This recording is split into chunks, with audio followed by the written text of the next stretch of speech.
Hey guys, welcome back to Met 10. So if you are new here, make sure to subscribe and watch our complete anatomy videos, and if you like them, you can later share it to your other friends. So we have discussed about the superficial fascia of the thigh, deep fascia of the thigh, and also about introduction to the lower limb. So now we are going to look at the facial compartments of the thigh. So actually when you find a thigh like this, it is a cut section of the thigh. So what will happen, the fascia, deep fascia of the thigh, that is the fascia lata, it will divide it into three compartments. They are which compartments? Three compartments. Along this is the anterior compartment. This is the anterior compartment of the thigh, and this is the medial compartment, and this is the posterior compartment of the thigh. So what is dividing into this? This is the lateral intermuscular septum,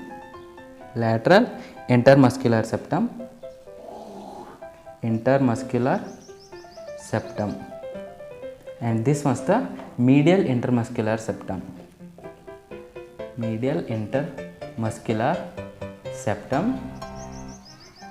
and this is the posterior intermuscular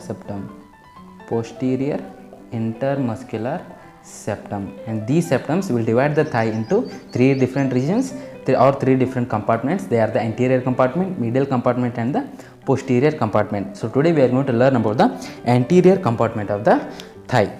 So what about the anterior compartment of the thigh? What are we going to find? So anterior compartment of thigh is actually the extensor compartment of the thigh, and it is laterally bounded by the lateral intermuscular septum as well as the medial intermuscular septum. And what are different contents of the anterior compartment of the thigh? In terms of muscles, we have the quadriceps femoris, which contains four muscles. They are the rectus femoris, vastus medialis, vastus intermedius, and vastus lateralis. Those four different muscles will combine to form a single muscle. It is known as the quadriceps femoris. We also have a articularis genu. Then we have the sartorius muscle, which is the longest muscle in the body, and also we have a tensor fascia lata. So these are the four muscles that we are going to learn in the anterior compartment of the. So when it comes to nerve, which is the nerve that is supplying the anterior compartment of the thigh, we have the femoral nerve. And when it comes to blood supply, we have a femoral artery, which is the continuation of the external iliac artery, and it is known as the femoral artery, and it is going to supply the anterior compartment of the thigh. So now we are going to learn about the individual muscles, their origin, insertion, nerve supply, and action of all those muscles. So stick to the video till the end. So beginning with the muscles, and what we have, firstly we are discussing about the muscle which is known as the quadriceps femoris. I am going to make it very easy for you, just stick to it. So the quadriceps femoris consists of four muscles, right? We have the rectus femoris, then we have the vastus lateralis, vastus intermedius, then we have the vastus medialis. Vastus lateralis, vastus intermedius, and vastus medialis, and these combined four muscles which is known as the quadriceps, and they combine to form the quadriceps femoris. Now these different muscles will have independent origin, but all of them will combine to form a single insertion. So what do we have? This muscle is so named because of four parts, right? That is the rectus femoris, vastus lateralis, vastus medialis, and vastus intermedius. It is supplied by the femoral nerve, and it forms most of the bulk on the anterior aspect of the thigh, and it is also a most powerful extensor of the knee joint. Now I told you that these all four muscles have individual origin, and whereas these all four muscles have a single insertion. And what is that insertion that you need to know? The insertion is the tendons of the four parts of the quadriceps. They will unite in the distal portion of the thigh, and they form a single strong tendon, and that is known as the quadriceps tendon. So what about quadriceps tendon? It will continue as the patellar ligament to get attached on the tibial tuberosity. So this will continue as the patellar ligament and gets attached to the tibial tuberosity of the tibia.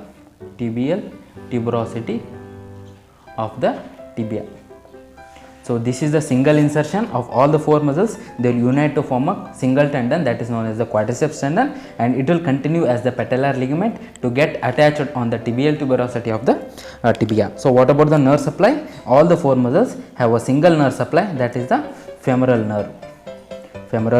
And also what about the action of these muscles? They all have a extensor of the knee joint, that is the work they have, the extension of the knee joint. The contraction of the quadriceps will extend the knee joint against the gravity, and this is very important in rising from the sitting or also squatting position. Now we look at the individual origins of all the 4 muscles. So beginning with the origins of each of these muscles, firstly learning about the rectus femoris. So this rectus femoris is a long straight muscle and it has bipinnate belly. So it takes its origin from the straight head as well as the reflected head. It has 2 heads, that is the straight head as well as the reflected head. 2 heads and originating from the 2 different places. The straight head will arise from the anterior inferior iliac spine, of the hip bone, and this reflected head arises from a groove of the acetabulum. This is about the insertion of the rectus femoris. And what about the insertion? The same as the quadriceps femoris. What about the nerve supply? It is supplied by the posterior division of the femoral nerve. And this is about the insertion. And again, action of the rectus femoris extends the knee and also flexes the hip. That's about the rectus femoris. Now let's look at the vastus lateralis. This vastus lateralis, what about its origin? It originates from the intertrochanteric line and also the anterior and inferior borders of the greater trochanter. Originates from the intertrochanteric line of the femur. We have the intertrochanteric line right on the femur bone, and also about the anterior and inferior surface of the greater trochanter of the femur. That's about the origin of the vastus lateralis. And what about the insertion? Same as the quadriceps femoris. And what about the nerve supply? Same as the posterior division of the femoral nerve, and extension of the knee joint. So coming to vastus intermedius, and this takes origin from the lower part of the intertrochanteric line, lower part, and also the linea aspera. We have linea aspera on the femur bone, right? It originates from the linea aspera. And what about the nerve supply? It is by the nerve to vastus medialis.